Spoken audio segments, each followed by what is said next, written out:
Ladakh India की एक ऐसी जगह है जहां आकर आपको ऐसा लगेगा कि आप किसी अलग ही दुनिया में आ गए हो। लद्दाख अनडाउटेडली इंडिया की सबसे यूनिक जगह है, जो कि अपने snow capped mountains, cold desert, Buddhist monasteries और अमेजिंग लैंडस्केप की वजह से फेमस है।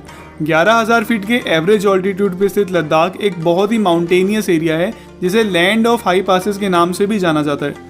लद्दाख में आपको ना सिर्फ इंडिया की बल्कि पूरी दुनिया की हाईएस्ट मोटरेबल रोड्स मिलती है, जहां ड्राइव करने का एक्सपीरियंस बहुत ही अमेजिंग होता है। लद्दाख को आप बाइक और कार दोनों पे ही इजीली एक्सप्लोर कर सकते हैं। और अगर आप भी लद्दाख की एक ट्रिप प्लान कर रहे हैं तो आज के वीडियो में मैं आपको एक पूरा टूर प्लान एक्सप्लेन करूंगा कि आप कैसे लद्दाख आ सकते हैं, यहाँ अगर आपको क्या क्या विजिट करना चाहिए और आपका ओवरऑल ट्रिप ड्यूरेशन कितने दिन का होगा। वीडियो में आगे बढ़ने से पहले अगर आपको मेरी वीडियोस अच्छी लगती हैं तो चैनल को ज़रूर सब्सक्राइब कर लेना, इससे मुझे काफ़ी मोटिवेशन मिलती है इस तरह की वीडियोस को बनाने के लिए। तो चलिए दोस्तों, वीडियो शुरू करते हैं।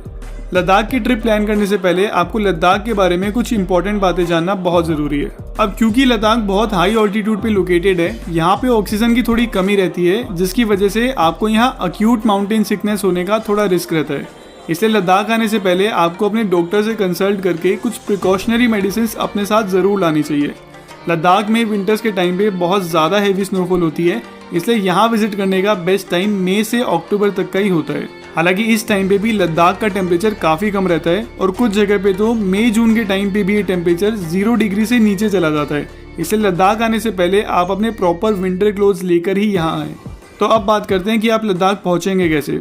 लद्दाख पहुंचने के लिए आप या तो लेह तक की डायरेक्ट फ्लाइट ले सकते हैं, जो कि आपको दिल्ली, मुंबई, श्रीनगर, जम्मू और चंडीगढ़ से इजीली मिल जाएगी, या आप रोड ट्रिप करते हुए लद्दाख आ सकते हैं। मैं आपको स्ट्रांगली रेकमेंड करता हूं कि आपको रोड ट्रिप करते हुए ही लेह आना चाहिए, क्योंकि इस रास्ते पे आपको बहुत ही बढ़िया व्यूज़ देखने को मिलते हैं। लेह तक पहुंचने के लिए 2 हाईवे हैं, एक है मनाली लेह हाईवे और एक है श्रीनगर लेह हाईवे। ज़्यादातर लोग मनाली लेह हाईवे से लेह आना पसंद करते हैं और ये रास्ता बहुत सीनिक भी है, लेकिन मैं आपको रेकमेंड करूंगा कि आप श्रीनगर लेह हाईवे से यहाँ आएँ। इसके आपको 2 बेनिफिट्स होंगे। पहला ये कि इस रूट से आपका कारगिल विजिट करने का टाइम बचेगा, और दूसरा ये कि इस रूट से आपको यहाँ के ऑल्टीट्यूड से एक्लेमेटाइज होने में ज़्यादा टाइम नहीं लगेगा। बेसिकली जब भी हम ऐसी हाई ऑल्टीट्यूड वाली जगह पे जाते हैं तो हमारी बॉडी को उससे एडजस्ट होने में थोड़ा टाइम लगता है और इसे एक्लेमेटाइजेशन बोलते हैं। श्रीनगर लेह हाईवे पे ऑल्टीट्यूड काफ़ी ग्रेजुअली इंक्रीज होता है, जिसकी वजह से हमारी बॉडी थोड़ा जल्दी एक्लेमेटाइज हो जाती है, जबकि मनाली से लेह आकर आपको लेह में कम से कम 1 से 2 दिन का रेस्ट करना पड़ता है अपनी बॉडी को एक्लेमेटाइज करने के लिए। हालांकि लद्दाख गवर्नमेंट ने अब एक नई गाइडलाइन निकाली है, जिसके अकॉर्डिंग आपको लद्दाख विजिट करने के लिए लेह में 2 दिन का कंपलसरी रेस्ट करना होगा, ताकि आपकी बॉडी लद्दाख के लिए अच्छे से एक्लेमेटाइज हो जाए। अगर हम बात करें एक आइडियल आइटिनरी की, तो आपकी जर्नी स्टार्ट होगी श्रीनगर से और डे 1 पे आपको श्रीनगर से कारगिल पहुंचना होगा। श्रीनगर से कारगिल 210 किलोमीटर लंबा डिस्टेंस है, जिसको कवर करने में आपको 7 से 8 घंटे लगेंगे। इस जर्नी में आपको यहाँ की ग्रीनरी और टॉल माउंटेन्स के बहुत ही बढ़िया व्यूज़ देखने को मिलेंगे, और इस रूट पे आप सोनमर्ग और द्रास वैली से भी होते हुए गुजरेंगे। कारगिल पहुँच के आपको यहाँ की सबसे main tourist attraction Kargil war memorial में ज़रूर विजिट करना चाहिए। कारगिल वॉर मेमोरियल 1999 में हुई इंडिया पाकिस्तान वॉर में शहीद हुए सोल्जर्स को डेडिकेटेड है। इस वॉर मेमोरियल में आपको कारगिल वॉर से रिलेटेड काफ़ी इंपॉर्टेंट नॉलेज मिलती है, और यहाँ आकर आप वॉर में शहीद हुए इंडियन सोल्जर्स को श्रद्धांजलि भी दे सकते हैं। रात के स्टे के लिए आप कारगिल के किसी होटल में चेक इन कर सकते हैं। डे 2 पे आप सुबह कारगिल से लेह के लिए निकलेंगे, जो कि 210 किलोमीटर लंबी जर्नी है। कारगिल से लेह तक की ये जर्नी काफ़ी स्पेशल है, क्योंकि इस रूट पे एक्चुअल लद्दाख वाला लैंडस्केप स्टार्ट हो जाता है, जिसके व्यूज़ देखते ही बनते हैं। इस रूट को और भी ज़्यादा स्पेशल बनाता है यहाँ की काफ़ी सारी टूरिस्ट प्लेसेस। इस 210 किलोमीटर लंबे रूट पे आप काफ़ी सारी बुद्धिस्ट मोनेस्ट्रीज जैसे कि Lamayuru monastery, Phyang monastery, Spituk monastery, Basgo palace, Mulbekh monastery और आलची और लिक्किर की मोनेस्ट्रीज में विजिट कर सकते हैं। इसके बाद अगला स्टॉप आपको मैग्नेटिक हिल पे लेना चाहिए। माना जाता है कि यहाँ के माउंटेन्स अपनी मैग्नेटिक पावर से आपकी कार को अपने आप अपनी तरफ खींचते हैं। इसके बाद आप नीमू विलेज के पास इंदस और ज़ांस्कार रिवर के मीटिंग पॉइंट पे भी कुछ देर रुक सकते हैं, और फाइनली 9 से 10 घंटे की ये जर्नी कंप्लीट करके आप शाम तक लेह पहुँच सकते हैं। लेह पहुँच के आपको अपने होटल में चेक इन करके कुछ देर रेस्ट करना चाहिए, ताकि आपकी बॉडी यहाँ के ऑल्टीट्यूड से थोड़ा एक्लेमेटाइज हो जाए। डे 3 पे आप लेह टाउन को अच्छे से एक्सप्लोर कर सकते हैं। लेह टाउन लद्दाख में टूरिज्म के लिए स्टार्टिंग पॉइंट है, और इतने हाई ऑल्टीट्यूड पे होने के बाद भी आपको यहाँ सारी बेसिक ज़रूरतों की चीज़ें मिल जाती हैं। ले आकर आपको यहाँ की सबसे आइकॉनिक मॉन्यूमेंट शांति स्तूपा में ज़रूर विजिट करना चाहिए, जो कि एक वाइट कलर का बहुत ही सुंदर डोम स्ट्रक्चर है जिसे 1991 में जापानीज बुद्धिस्ट मोंक ग्योम्यो नामाकुरा ने बनवाया था। शांति स्तूपा एक काफ़ी इंपॉर्टेंट बुद्धिस्ट साइट है जहाँ से आपको बैकग्राउंड के माउंटेन्स और ले टाउन का बहुत ही बढ़िया व्यू देखने को मिलता है। इसके अलावा भी आप ले में काफ़ी सारी प्लेसेस जैसे कि हॉल ऑफ फेम, ले पैलेस, सांकर मोनेस्ट्री, शे पैलेस, थिक्सी मोनेस्ट्री, रैंचो स्कूल और ले के मेन मार्केट को एक्सप्लोर कर सकते हैं। 2021 से पहले तक आपको ले आकर लद्दाख के कुछ एरियाज को विजिट करने के लिए एक परमिट लेना होता था। हालांकि अब परमिट का कुछ सीन तो नहीं है, लेकिन अभी भी आपको उन एरियाज को विजिट करने के लिए कुछ फी पे करनी पड़ती है, जो कि आप ऑनलाइन या ले के SDM ऑफिस में जाके पे कर सकते हैं। नई गाइडलाइंस के अकॉर्डिंग डे 4 भी आपको ले में ही स्पेंड करना होगा और डे 3 पे जिन जगह को आप विजिट नहीं कर पाए थे, डे 4 को आप वहां भी विजिट कर सकते हैं। इन साइट सीइंग के बाद दोनों दिन रात का स्टे आप अपने सेम होटल में कर सकते हैं। डे 5 पे आप ले से नुब्रा वैली जाएंगे, जो कि दुनिया की सबसे सीनिक और एडवेंचरस जगहों में से एक है। नुब्रा वैली लद्दाख की एक बहुत ही इंपॉर्टेंट जगह है, जो कि लद्दाख आइटिनरी का एक इनसेपरेबल पार्ट है। ले से नुब्रा वैली तक जाने का रास्ता भी बहुत ही ज़्यादा एडवेंचरस है, क्योंकि इस रास्ते पे आप दुनिया की हाईएस्ट मोटरेबल रोड खारदुंगला पास से होते हुए गुजरेंगे। खारदुंगला पास 18,000 फीट के ऑल्टीट्यूड पे लोकेटेड एक हाई माउंटेन पास है, जहां से आपको पूरे साल बर्फ से ढके स्नो कैप्ड माउंटेन्स का बहुत ही बढ़िया व्यू देखने को मिलता है। हालांकि अब लद्दाख में ही एक उमलिंगला पास भी बन चुका है, जो कि खारदुंगला पास से भी ज़्यादा की ऑल्टीट्यूड पे है, लेकिन वो पास मोस्टली सिर्फ आर्मी वालों के लिए ही खुला रहता है, इसलिए सिविलियंस के लिए आज भी खारदुंगला पास ही दुनिया की हाईएस्ट मोटरेबल पास है। हालांकि रिसेंटली उमलिंगला पास को भी टूरिस्ट के लिए ओपन कर दिया गया है, लेकिन ये पास इंडिया चाइना बॉर्डर के बहुत पास है, इसलिए बॉर्डर पे अगर कोई भी टेंशन होती है तो उमलिंगला पास को टूरिस्ट के लिए तुरंत बंद कर दिया जाता है। खारदुंगला पास क्रॉस करके आप नुब्रा वैली में एंटर होंगे, जहाँ की सीनिक लैंडस्केप से आप बहुत ही ज्यादा इंप्रेस्ड होंगे। नुब्रा वैली आकर आपको सबसे पहले यहाँ की दिस्किट मोनेस्ट्री में विजिट करना चाहिए, जो कि नुब्रा वैली की ओल्डेस्ट बुद्धिस्ट मोनेस्ट्री है। इस मोनेस्ट्री के पास एक बहुत ही बड़ा बुद्धा स्टैचू भी है, जो कि यहाँ की मेन हाईलाइट है। दिस्किट के बाद आप नुब्रा वैली की दूसरी सबसे फेमस लोकेशन हंडर में विजिट कर सकते हैं। हंडर एक ऐसी यूनिक जगह है जहां आपको स्नो कैप्ड माउंटेन्स और रेतीले डेजर्ट एक ही जगह पे देखने को मिलते हैं, और इन कोल्ड डेजर्ट में आप यहाँ के डबल हम कैमल पे कैमल सफारी भी ले सकते हैं। रात का स्टे आप दिस्किट या हंडर के किसी होटल में कर सकते हैं। डे 6 पे आप नुब्रा वैली की बाकी अट्रैक्शंस पे विजिट कर सकते हैं। सबसे पहले आप यहाँ की सैम स्टैनलिंग मोनेस्ट्री में विजिट कर सकते हैं, जो कि सुमुर विलेज में लोकेटेड नुब्रा वैली की सबसे मेन मोनेस्ट्री है। इसके बाद आप पनामिक विलेज के हॉट वाटर स्प्रिंग को भी विटनेस कर सकते हैं, जो कि पूरे साल बहने वाला यहाँ का एकमात्र हॉट वाटर स्प्रिंग है, और माना जाता है कि यहाँ के पानी में काफ़ी मेडिसिनल प्रॉपर्टीज भी होती हैं। इसके बाद आप इंडिया पाकिस्तान बॉर्डर के लास्ट विलेज तुर्तुक में भी विजिट कर सकते हैं, जो कि लद्दाख के सबसे सुंदर विलेजेस में से एक है। ये सभी जगह एक्सप्लोर करने के बाद शाम तक दिस्किट या हंडर आकर आप अपने सेम होटल में स्टे कर सकते हैं।